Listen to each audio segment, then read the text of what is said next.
mejor preparados para ese tipo de cuarentenas? Bueno, de acuerdo a la resolución suprema que ha salido, creo que la 207, habla de este tipo de cuarentenas, pero claro, es importante, son necesarias. Nosotros reconocemos que son necesarias. En principio, ya comenzó desde el día de ayer, el 1 de enero, realizando las pruebas a todos los que vienen de los lugares sospechosos de tener esta variante británica. De manera aleatoria para los que de otro lugar, por un lado. Ahora, desde el día 4 de enero comienza la cuarentena. No, la norma no especifica, pero se supone que es para todo tipo de entrada del extranjero, aérea, vía terrestre o vía marítima. Necesariamente tiene que ser así. En segundo lugar, de obligatoria en la vía panamericana, en los centros de aislamiento temporal, y es muy importante que sea así. Sí. En la vía panamericana, en la vía y en los centros de aislamiento temporal, porque también la norma contempla que sean los domicilios, corre el riesgo que no se realice de manera adecuada sobre la base que todavía adolecemos en el país una conciencia de la enfermedad, o sea que seamos conscientes del peligro que implica tener este tipo de enfermedad para nosotros, para la familia, para los hijos que nos relacionamos. En ese sentido, nosotros creemos que sería importante que el gobierno cueste porque esta cuarentena sea en los lugares donde se tiene que cumplir esta vigilancia médica, de tal manera que se asegure de esa forma el cumplimiento. De otro lado, la evacuación oportuna en caso de complicación. Sí. Vamos a intentar mejorar esa comunicación, el audio, con el doctor Miguel Palacios, en su recepción. Doctor Palacios, creo que ya hemos recuperado mejor su señal. Yo les escucho perfectamente. Sí, perfecto. Sino que se interrumpía. Ahora, usted explicaba que es necesario entonces de que los lugares donde se va a desarrollar esta cuarentena tenga una vigilancia, o como en otros países también, que existan hoteles que se contratan con anticipación para que sean las mismas personas, los mismos turistas, quienes sufraguen los gastos, por cierto, pero que además algo que garantice de que no se va a saltar la regla a partir del próximo lunes. Exacto, Ricardo. Está contemplado en la norma que también puede ser en hostales o en algunos alojamientos. Lo importante es que estén bajo vigilancia médica. Eso es lo importante. En la primera etapa fue en los hoteles y corría a cargo el gobierno el pago. Ajá. De tal manera que eso también podría hacerse en esta etapa, porque es necesaria este tipo de cuarentena, en general para estar evitando que se importen casos que vengan a complicar nuestra salud pública. Ahora, ¿por qué no? Eso es, digamos, a los extranjeros, pero hay gente que va a venir, que vive aquí, ¿no es cierto? ¿Qué va a pasar con ellos? ¿Van a ir a la Villa Panamericana o van a ir a su domicilio? ¿Qué garantiza que van a tener un seguimiento también? No, la norma contempla que es para extranjeros residentes y para peruanos que viven acá. Ahí no hay diferencia, porque son sospechosos de tener esta enfermedad o tener la variante que estamos evitando que justamente llegue al país. Es parte del esfuerzo para evitar que llegue. Y la norma contempla para las tres posibilidades. Okay. Así que si alguien dice, bueno, yo en mi casa tengo todas las comodidades para poder aislarme, y la norma contempla que puede ser así, pero eso requiere pues tener esa conciencia de la enfermedad, que es que mayoritariamente se adolece en el Perú, y por eso vemos las escenas que vemos en las celebraciones de Año Nuevo y en otro tipo de actividades. De tal manera que nosotros hubiésemos preferido que sea en hospedajes, en centros de aislamiento o en la vía, para de esa manera asegurar el cumplimiento de la cuarentena. ¿Cuáles deben ser los criterios de un aislamiento? ¿Cómo debe cumplir una persona justamente esta disposición, doctor, desde el punto de vista médico? ¿Qué le recomendaría usted a una persona que va a llegar a partir del lunes? ¿Cuál debe ser el ambiente más propicio y bajo qué condiciones tiene que darse este aislamiento para evitar cualquier posibilidad o riesgo de contagio a los demás integrantes del grupo familiar? Mira, en la primera etapa, Ricardo, ya habíamos adquirido la experiencia para este tipo de aislamiento. En el caso de algunos hoteles, ya estaban completamente con todas las medidas de bioseguridad. Haces tu vida completamente normal, pero dentro de tu habitación. De tal manera que el alimento, por ejemplo, te lo llevan ahí, los 3 alimentos, te lo llevan ahí a tu lugar donde estás haciendo el aislamiento. Incluso en algunos lugares el mismo aseo de tu habitación corre a cuenta de la persona que está aislada. Y bueno, en algunos lugares se daba la posibilidad que entre personal de mantenimiento debidamente protegido y por lo tanto la alerta de los síntomas que va presentando, por eso decía, la vigilancia epidemiológica y clínica que tiene que cumplirse con las personas que están en aislamiento para poder permitir, en el caso que sea necesario, su evacuación ya a un establecimiento de salud.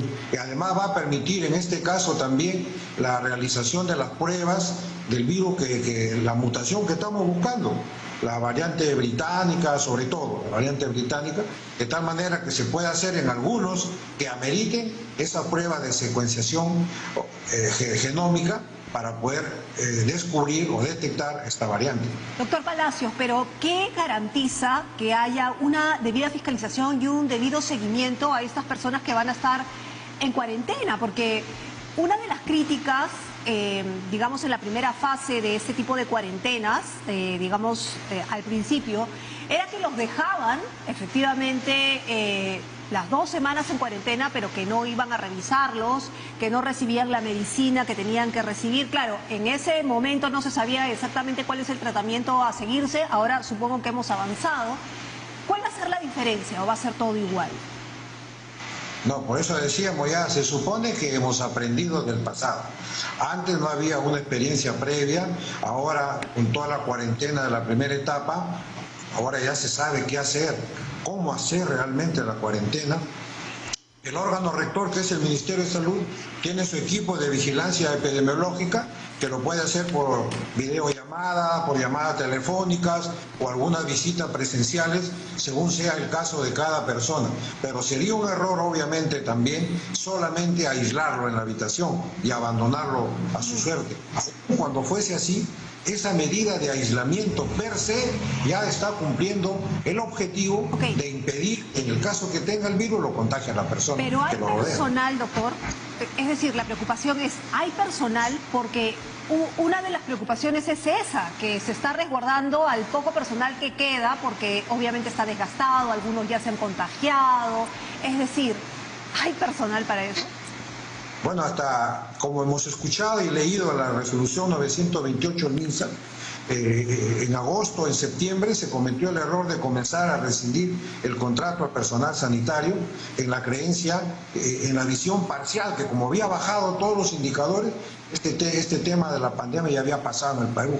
Entonces, para ahorrarse unos soles, se comenzó a rescindir ese contrato. Ya enfrentamos ahora esta inminente segunda, y necesitamos gente. Entonces, hasta donde nosotros tenemos conocimiento, ya hay un dinero para poder contratar personal de nuevo, cuando no se... Doctor Palacios, ¿usted dice una inminente segunda ola o estamos en un rebrote? ¿Cuál es, a criterio del Colegio Médico, la real característica que está enfrentando actualmente el país en el día 292 o 293 de la emergencia sanitaria? Sí, exacto. Existen algunas definiciones, ¿no? Y algunas diferencias semánticas, si es rebrote, ola, y realmente lo que debemos tener en cuenta para el colegio es la primacía de la realidad. Lo que estamos viendo es la gran ocupabilidad de la cama UCI, que implica un manejo de la enfermedad en niveles anteriores, tanto en el primer nivel como en el segundo. Hay un poco de bullicio. Indica también que está habiendo una mayor cantidad de personas que tienen la enfermedad. Eso es lo que manda, eso es lo que estamos viviendo. Ya necesitamos tomar acciones, pongamos el nombre que le pongamos. Brote, inminente, segunda ola,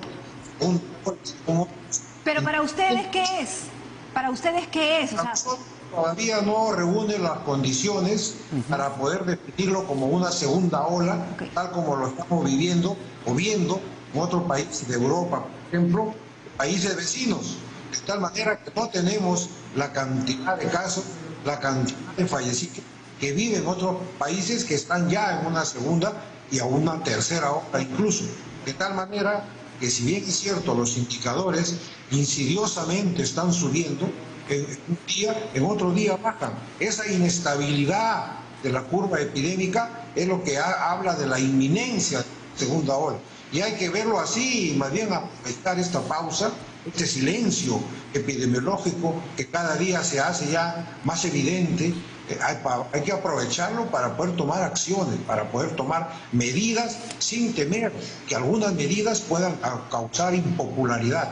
A nosotros lo que interesa es hacer la propuesta desde el punto de vista sanitario, aun cuando pueden ser impopulares.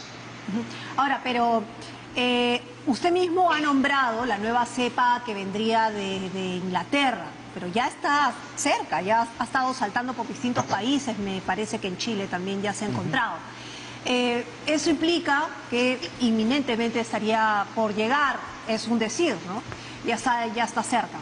¿Estamos preparados para eso? ¿Sabemos cómo podría explicarle a la gente de qué se trata esta nueva cepa para no asustarnos más de lo debido? Claro, generalmente la historia de los virus, como ya sabemos, siempre ocurren estas replicaciones equivocadas o variantes o mutaciones. Siempre pasa. En su mayoría de veces el virus muta o cambia para su mal mismo de él. Es decir, va perdiendo esa contagiosidad, va perdiendo esa letalidad, esa agresividad. Así muta, así varía para beneficio de los seres humanos. Lo que ha ocurrido en Gran Bretaña es que esta variación se asocia a una mayor contagiosidad del virus, aunque no se relaciona a una mayor letalidad. Y se ubica dentro de dos parámetros bien claros, que cuando hablamos de pandemia, o de estas epidemias localizadas o pandemias, como es el caso, trabajamos con dos temas bien claros. Primero, que más son las incertidumbres que las certezas. O sea, siempre hablamos posiblemente, se asocia, podría, no hay muchas certezas. En segundo lugar, la definición de pandemia es intrínsecamente impredecible. No sabemos qué va a pasar. Por eso nos adecuamos en base a la historia natural de los virus. Replican para su mal, pero a veces replican para mal nuestro. Pero en este caso, cualquiera que fuese la posibilidad, se puede curar con las medidas que ya hemos aprendido, con la mascarilla, con el distanciamiento, con el lavado permanente. Sea cual sea la variación que hasta ahora se sabe, son más de 3.000 variaciones que conoce la humanidad de este SARS-CoV-2, pero siempre las medidas nos protegen contra el original o contra todas sus variaciones que está teniendo. Sé que la población tiene que estar tranquila y lo que tenemos que hacer es tomar conciencia de esa enfermedad y poder cumplir las indicaciones que estamos repitiendo desde el inicio de la pandemia. Doctor Palacios, esta variante que viene desde Inglaterra es, digamos, más contagiosa, lo que se ha explicado, un 50% más contagiosa. Algunos médicos explicaban, para que la gente lo comprenda, más pegajosa, ¿no? Pero ¿es letal o no con la que se conoció desde el año pasado y que empezó justamente en China? Afortunadamente, hasta donde se sabe, sí se reconoce que tiene una mayor capacidad de contagio, pero no se asocia a una mayor letalidad. Es contagiosa, pero no necesariamente es más letal. Eso es lo que se conoce, por eso hablábamos de que hay más incertidumbres que certezas. Eso es lo que se conoce hasta el momento. Es más contagiosa, o sea, llega a la casa, antes llegaba a un hogar de 6 personas, contagiaba solo a uno, y había casos que ni la pareja ni los hijos se contagiaban. Hoy día llega a la casa y contagia a 7 de una familia de 10. Es así el nivel de contagio. Por lo tanto, siempre hay que remarcar a la población, no generar pánico, por supuesto, pero tampoco generar pasividad. Ni pánico ni pasividad, sino realismo. Y realismo significa tomar conciencia de la enfermedad, poder cumplir con todas las indicaciones que ya repetimos desde marzo. ¿Qué pasa con el tema de las vacunas? Al principio tuvimos una gran preocupación con el tema de la vacuna, que si Perú no estaba en la línea, que no estaba en la cola. Ahora tenemos la posibilidad de que haya varias vacunas, ¿no es cierto? Pero ¿qué implica que haya vacuna? Que bajemos la guardia, que no bajemos la guardia, de que esa vacuna en sus 2 dosis realmente haga que ya no nos dé COVID o si hay la posibilidad? ¿Cuál es la realidad respecto a la vacuna? Bueno, primero que teníamos una gran esperanza en la vacuna. Eso era lo que se anunciaba desde agosto, septiembre, que ya llegaba la vacuna, y tal vez toda la estrategia o gran parte de la estrategia sanitaria se basó en esa vacuna que ya estaba aquí nada más, que ya llegaba. Y por eso que tal vez se relajó un poco las acciones sanitarias, y por eso que tal vez se comenzó a rescindir contrato al personal sanitario. Total, ya viene la vacuna, es una forma de inmunizarnos. La otra forma de inmunizarnos es que nos dé la enfermedad. De tal manera que ahora que vino este tropiezo de la vacuna, ya nosotros estamos enfrentando estos días al aumento de los indicadores, y se requiere, realmente se requiere que ya el tema de la aterrice, porque la vacuna te va a proteger al SARS-CoV-2 original, las mutaciones que están habiendo. Eso ya también se conoce, te va a proteger. De tal manera que lo que interesa es que ya el gobierno ya aterrice el tema, firme algún contrato. Tenemos acá la Sinopharm, que el Perú está aportando a sus ciudadanos para poder desarrollar la fase 3. Creo que es la posibilidad más cercana, ya cerrar un contrato con la República Popular China, con la vacuna Sinopharm, y poder anunciar al Perú, para levantar el ánimo a comienzos de este año, que ya hay un convenio y que está la vacuna y que se va a poner a partir de tal fecha. Necesitamos también un tipo de estímulo de esa naturaleza. Ahora, las eficacias de los diferentes tipos de vacuna, doctor. Lo último que ha llegado y que ha generado cierta alarma o preocupación es la vacuna rusa. Anoche estaba repasando información desde Argentina y las cifras que manejan es que de las 32.000 vacunas que han aplicado en los 2 primeros días de enero, se han notificado 317 eventos adversos posteriores. ¿Qué significa esto? Que han generado fiebre, malestar. Esto también, digamos, nos puede servir para elegir la vacuna que quizás tenga mayor eficacia y menor grado de complicación. No, en el tema de la vacuna tiene que tener 2 elementos: seguridad y tiene que tener el elemento eficacia. Algunas son más seguras y eficaces que otras, en general, en todas las vacunas que conoce la humanidad. Algunas llegan hasta el 99% y hay otras que se quedan en el 80, 85, 90. De tal manera que eso va a existir, existe en todas las vacunas y va a existir en la vacuna contra la COVID-19, por un lado. Por otro lado, las reacciones que tú dices también están previstas, ya se han visto, se han presentado en la fase 3. Generalmente la mayoría de vacunas siempre origina alguna reacción y que no van asociadas a reacciones graves que pongan en peligro la vida de la persona, aun cuando pudieran también haber un mínimo porcentaje que así sea. Mayormente esas reacciones o efectos adversos están estudiados y existen algunas medidas paliativas para poder disminuir el dolor, la urticaria, la cefalea y otras que se van presentando, de tal manera que está dentro de lo previsto. Algunas vacunas sí son más seguras y eficaces que otras. Por ejemplo, la Pfizer está en el 95% y hay otras que están peleando, que estaban en 64, han subido a 72, y así van mejorando. Justamente para eso es la fase 3, para ir viendo su eficacia, su seguridad e ir mejorando su nivel de eficacia sobre todo. Pero eso ocurre en la fase 3, ya la Organización Mundial de la Salud autorizó que se puedan usar estas vacunas que están en fase 3 mediante una autorización temporal, dada la pandemia, dada la emergencia mundial. Ya en el futuro se evaluará una autorización permanente, de tal manera que existe el marco para poder ya llegar y aterrizar en un contrato. Además, fíjate, ya la 244, creo, la resolución suprema, el presidente de la República ha delegado en la ministra de Salud la firma de este convenio con los fabricantes de la vacuna, de tal suerte que ahora ya está en el terreno de la ministra, que le han delegado el poder de representar a la nación y firme en nombre del Perú el contrato con esta vacuna para que lo pueda hacer.